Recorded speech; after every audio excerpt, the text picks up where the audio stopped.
Assalamualaikum warahmatullahi wabarakatuh. Yang kami hormati Bapak Dr. Wildan beserta rekan-rekan PKDP UIN Mataram. Dalam kesempatan ini saya akan menyampaikan terkait dengan instruksi yang telah diberikan oleh dosen pembimbing dalam pekerjaan kami selaku di rumah, yaitu in-job training yang berkenaan dengan media pembelajaran. Namun sebelum itu izinkan saya untuk memperkenalkan diri. Saya Lalu Sam Chandra dari institusi State Bahana Sumbawa Barat, angkatan kedua, kelas 2A. Selanjutnya media pembelajaran yang akan saya tampilkan di sini, mengingat bahwa saya sebagai dosen di perguruan tinggi dengan prodi manajemen pendidikan Islam, maka saya akan coba untuk menyampaikan media terkait dengan itu, yakni di mata kuliah manajemen peserta didik di semester genap semester 4 di pertemuan kedua. Selanjutnya perlu untuk kita saling mengingatkan bahwa dalam kehidupan berbangsa dan bernegara perlu untuk kita merawat moderasi beragama.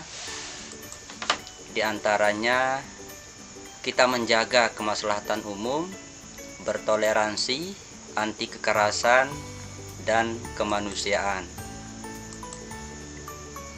Selanjutnya dalam mata kuliah manajemen peserta didik ini, di pertemuan kedua, capaian yang diinginkan dalam mata kuliah ini yaitu mampu beradaptasi, bekerjasama, berkreasi, berkontribusi, memiliki kepekaan sosial, serta menjadi pribadi yang stabil dan berinovasi dalam menerapkan ilmu pengetahuan pada kehidupan bermasyarakat.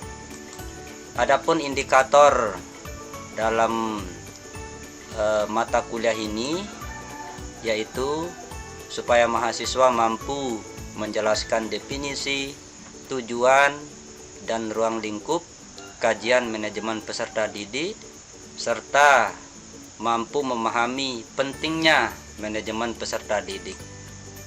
Dan yang terakhir, capaian pembelajaran dalam mata kuliah ini yang kami inginkan adalah supaya mahasiswa itu menguasai konsep-konsep dan prinsip-prinsip manajemen peserta didik, serta mengaplikasikan teori manajemen peserta didik yang telah dikuasai untuk pemecahan permasalahan peserta didik di lembaga pendidikan.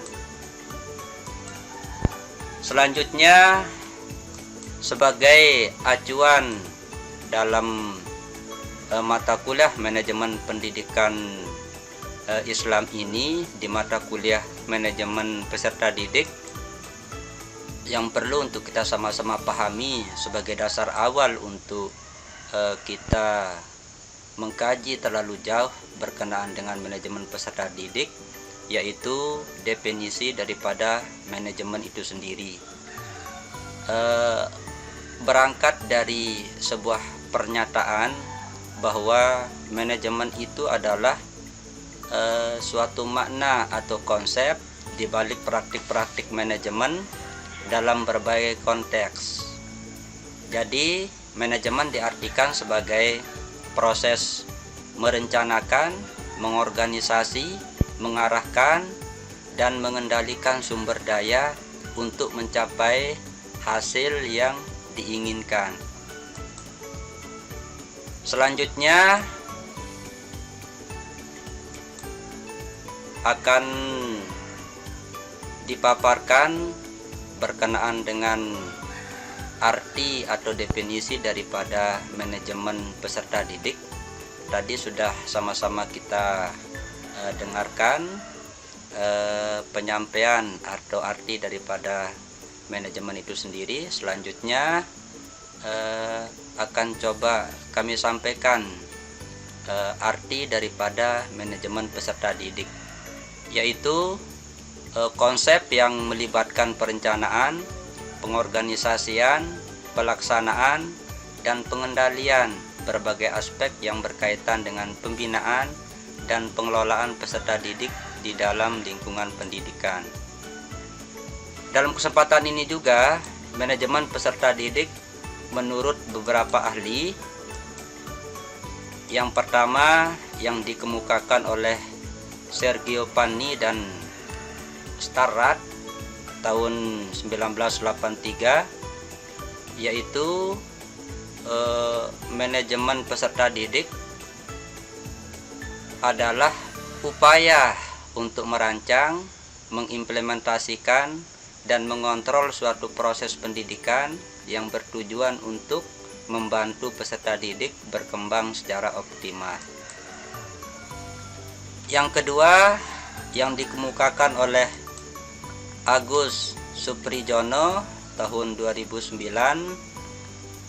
beliau berpendapat bahwa manajemen peserta didik merupakan suatu upaya untuk mengatur dan mengarahkan peserta didik dalam rangka mencapai tujuan pendidikan dengan memperhatikan kondisi dan potensi masing-masing peserta didik. Dan yang terakhir yang dikemukakan oleh Hania Andoko tahun 2004, beliau mengatakan bahwa manajemen peserta didik merupakan suatu usaha sadar untuk merencanakan, mengorganisasikan, mengarahkan, dan mengawasi serta mengendalikan semua unsur-unsur yang ada di dalam proses pembelajaran agar peserta didik dapat mencapai tujuan yang diinginkan. Adapun tujuan dalam pembelajaran manajemen peserta didik ini, yang pertama menciptakan iklim pembelajaran yang kondusif di mana peserta didik merasa nyaman, termotivasi, dan mampu berpartisipasi aktif dalam proses belajar mengajar. Adapun tujuan yang kedua yaitu menciptakan hubungan antara guru dan siswa yang bersifat kooperatif dan berpusat pada kebutuhan belajar siswa.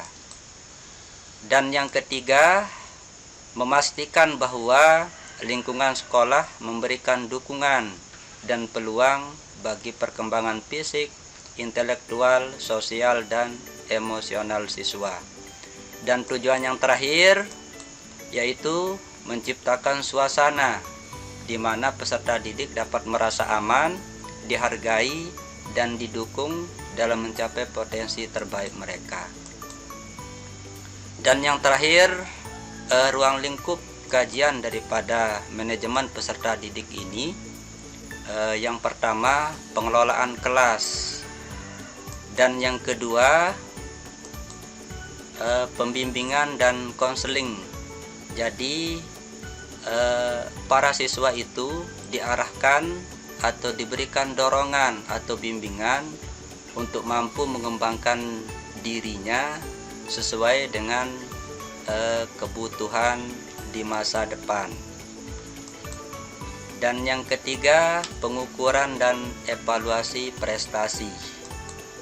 Yang keempat, pengelolaan disiplin. Dan yang kelima, pengembangan program pendidikan.